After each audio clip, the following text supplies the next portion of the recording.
Hello and welcome back to another episode of Hollywood Wargaming. Today we are going to be continuing our bolt action unit guide as promised and take a look at some of our more important HQ units here, starting off with junior officers. And by junior officer, I mean the officers who are usually referred to as first and second lieutenant in most factions in the game, who is usually your standard platoon level commander. And as many of you I'm sure already know, is essential in building a standard reinforced platoon in bolt action, which is what most games are played in. So when you go to a list building website for bolt action, like say easyarmy.com, you're going to log in there, select a reinforced platoon, and you'll see on the top left there are going to be 3 red slots that you need to fill out. It's going to be an officer and then 2 troop choices. And from there on out, you can get as creative and wild as you want, but every standard reinforced platoon is going to demand that you have a standard junior officer, plus those 2 troops to represent what you would see in the backbone of any regular infantry platoon. And as stated earlier, you're usually going to have the option between a first and second lieutenant here, with first lieutenant being the higher rank and second being the lower. And while the units are for the most part pretty much identical, you're going to be getting a slight bonus for paying extra points to get that first lieutenant, who is, again, a higher ranking officer, while the second lieutenant is going to be more of your budget option here, which we will talk more about when we get to strategy. But for now, let's go ahead and jump in and take a look at the second lieutenant stats here and what the unit consists of. And first off, we're going to see that this officer is going to start as a lone model, meaning it's just the lieutenant himself. And he can be taken at any of the 3 experience levels, from inexperience at 35 points, to regular at 50 points, and then veteran at 65 points. So basically your standard regular second lieutenant is going to be coming in at 50 points, and you're going to take away 15 if he wants to be inexperienced, or add 15 if you want him to be veteran.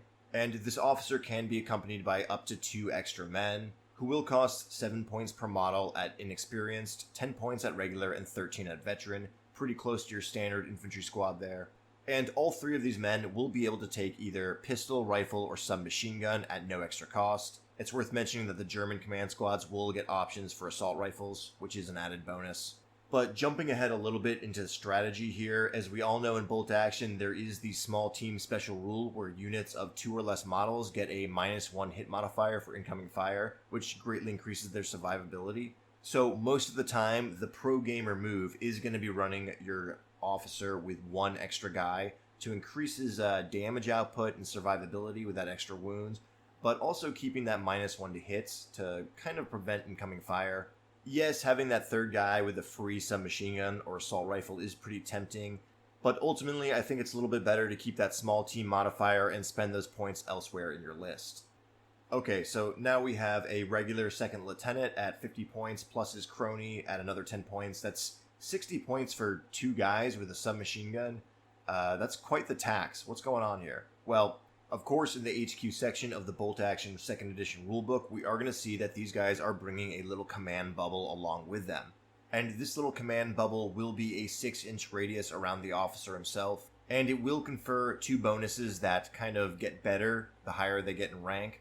The first of which being a morale boost, which is going to help your units do things like pass activation tests and make sure that they stay on the battlefield should they start breaking. And the second bonus is going to be what we call a Snap 2 order. And this will allow you to reach into the bag and pull out additional order dice whenever your officer activates, allowing you to activate multiple units at once, so to speak, and thereby kind of gaming the randomness of the activation system in bolt action. And this, of course, is there to represent the sort of prowess and command structure and leadership abilities of that officer on the field. And both that morale bonus and the number of units you can make Snap 2 is going to increase based on your officer's rank. So the higher they get, the more units you're going to have snapping 2, and the better morale bonus that 6-inch bubble is going to give. So with the second lieutenant being our most junior ranking in officers here, he is going to be giving a +1 morale bonus within 6 inches, and he's also going to allow you to snap to 1 additional unit nearby. Now, I'll go ahead and say this, that the morale bonus is actually a pretty big deal here. In bolt action, when testing morale, you are rolling on a 2d6 system, and as we all know, the most common roll on 2d6 is going to be a 7, and ensuring that your unit is passing on a 7 or better is absolutely crucial in bolt action. Otherwise, they're going to get bogged down and get either pinned out of the game, or even outright destroyed. And believe me when I say that the morale system in Bolt Action is very, very tightly wrapped mathematically, and there's many roles where you will either do or die based on a plus or minus one. Now, the one snap 2 order on the second lieutenant is not that great. It's not going to come in handy that often, and you're probably not going to really be able to build any grand strategies around that. But it is a bit of a convenience here where if you do want to activate your officer, it's not going to feel like one of those late turn passive activations where it's a dice in the bag, but it's not really one you need to activate at the moment. It's going to be something where I need to activate this unit, and hey, the officer's nearby, so I might as well pull the extra dice out. Although, it is worth mentioning that does have its drawbacks too, because then you have less dice in the bag. So, yeah, it's not the best thing to snap to with a second lieutenant. It's going to feel like more of a mild convenience than any sort of real tactical advantage or big brain power move on the battlefield. But then again, you will sometimes find yourself in some really do or die sweaty situations where having those two guys with the submachine guns activate alongside your battered rifleman section is actually going to be a pretty heavy hitting amount of firepower when you've really whittled each other's forces down, or if you need to make a mad dash for an objective. So overall here with your second lieutenant, you're going to be having two guys with submachine guns offering a nice little aura buff, and then the convenience of a single snap 2 order. Not exactly the most game-changing. So really, why would you take a second lieutenant, the lowest ranking officer in the game? Well, very simply put, it's points cost. The officer is a bit of a tax unit. You need one to make a reinforced platoon. However, your list isn't always going to be revolving around an officer giving out morale bonuses and snap 2 orders, especially at that somewhat abysmal 6-inch range. And because of that, you're going to see a lot of lists where people are throwing in inexperienced second lieutenants who just kind of sit in the backfield and exist as an order dice in the bag. Now, that is going to be a 100% tax unit coming in at 35 points, which isn't a whole lot of points, but when you consider what he's going to be doing, it is just a flat-out tax to get your reinforced platoon legal, and it is what it is. Now, in more casual games, I sometimes feel a little bit dirty doing that, so I will try and usually run a regular second lieutenant with one crony alongside him. That way I can kind of get them in the fight and do a little bit of punching if they need to. And while that 60-point unit is still definitely a pretty steep tax, I can make use of that command bubble a little bit better than an inexperienced second lieutenant would, thanks to the durability of the veterancy and the extra man. But as far as second lieutenants go, I would pretty much never run them as veteran, unless I was going for a thematic list and very simply could not fit in a veteran first lieutenant, thanks to points. The extra 15 points for that slight increase in durability on a 2-man unit is just not worth it, in my opinion. If you want a sort of frontline shock and awe commander who's going to be charging up with machine guns from supporting units alongside him, you're better off going with that first lieutenant, who we will go ahead and take a look at right now. Now, this slightly more senior officer is going to come in at inexperienced at 60 points, regular at 75 points, and veteran at 90 points. Now, this will be a flat 25 points more than your second lieutenant, and with those additional 25 points, you are going to be getting +1 additional morale within that 6-inch bubble, and then also +1 to their snap 2 orders, meaning when you draw a single order die and your officer activates, you may pick out 2 additional order die, of course your own order die, and activate 2 more units who are within that 6-inch bubble. And now with that additional activation, you're going to be creating something that we call in wargaming a Death Star. Bolt Action is an alternating activation system where dice are drawn at random, and if you can leverage that control over when you get your dice and have a mass of 3 units hit at once, you can really swing a sledgehammer down strategically on your opponents and either wipe units out, pin them down, or seize objectives before the opponent can react in full. Basically, the higher ranking your officer is and the more orders you can snap to, the more you go from playing alternating activation to playing Warhammer 40k Alpha Strike first turn. But this of course always comes at a points cost and keeps it balanced. If you bring a first lieutenant over a second lieutenant and you don't have a plan to make use of those additional morale bonuses and snap 2 orders, you are most likely wasting your points. And because of that, once you get into the range of first lieutenant, your officer has gone from being a tax unit to now a core strategy of your list unit.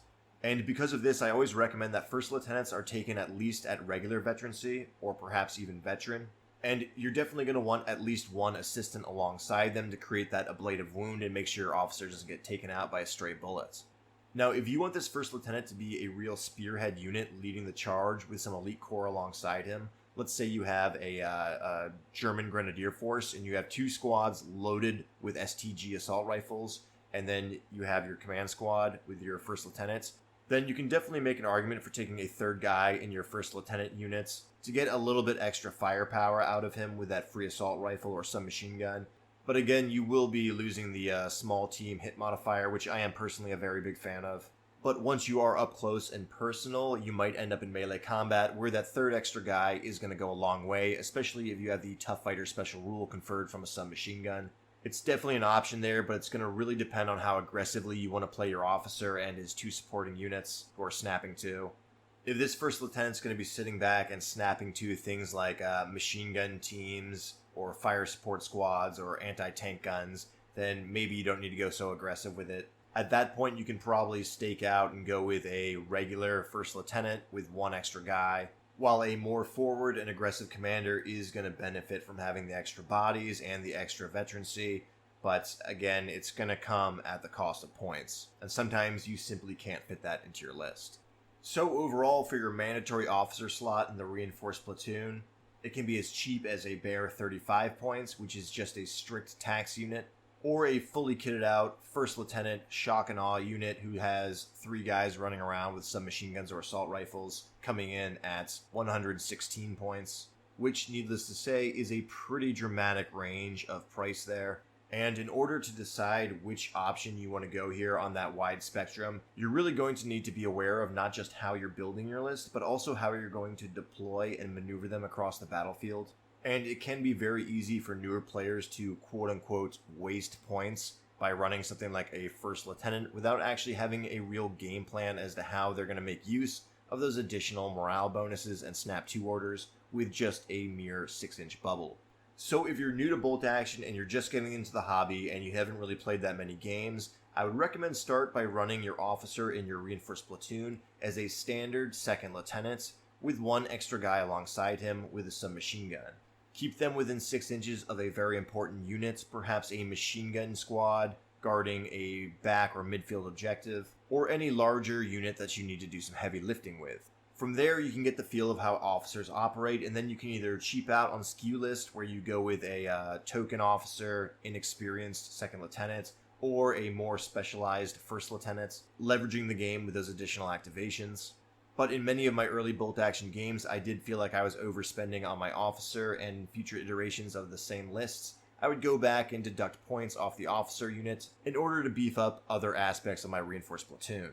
For example, a somewhat common, maybe not super common, but I've seen it multiple times, scenario will be someone will have a list where they're running a 1st lieutenant, and then they have a medium mortar, but that medium mortar does not have a spotter. Well, go back and take that 1st lieutenant and either drop him down to 2nd lieutenant or remove a henchman, something like that. Get a spotter on your mortar. It's far more important. But with all of these variables in play, I want to go ahead and point out just how awesome the interaction with the command structure in bolt action works and how units activate. In our last bolt action unit guide where we covered the Forward Air Observer, I really ragged on the unit and how bad it was from a gameplay standpoint and how its rules were written. I mean, I just absolutely thrashed it. But make note of this, the Forward Air Observer is a very niche unit in bolt action, while the officers here are a core staple of every list that you will ever play. And how they interact with the mechanics of bolt action is very simple, but very brilliant. It shows how well written and how tight the rules are for this game, as their mechanics don't just interact in the list building stage, but also in how you maneuver around the battlefield. And it is, in my opinion, the epitome of how a wargame should be, with the player representing the commander, not just before their models are on the table, but with how you structure your force. It gets your brain turning, it activates our puzzle solving capabilities, and then it's put to the test on the tabletop, where your initial plan may not survive first contact with the enemy. It really is just brilliantly written rules from Warlord Games, and despite all the scub and the 2nd edition book not being very tightly written, it shows that the folks at Warlord Games have a fundamental understanding of what wargaming should be, as they blend the mechanics of both old school and new school tabletop gaming, that really captures the finesse of newer game systems without sacrificing the mental games of the old school stuff. But let me know what you guys think in the comments section down below. What is your go-to officer for your reinforced platoon? How do you kit them out? And what is their primary purpose in your list? What do they like to sit by? What do they like to support? Who do they activate? And how often do you have them turn around and say, for Frodo, before charging in with just 2 guys with some machine guns? Lord knows the turn 5 officer charge can be some of the most intense moments of any bolt action game. But as always, if you enjoyed this video, go ahead and leave a like, consider subscribing to the channel and turning on notifications, all that fun YouTube stuff. And until next time, take care.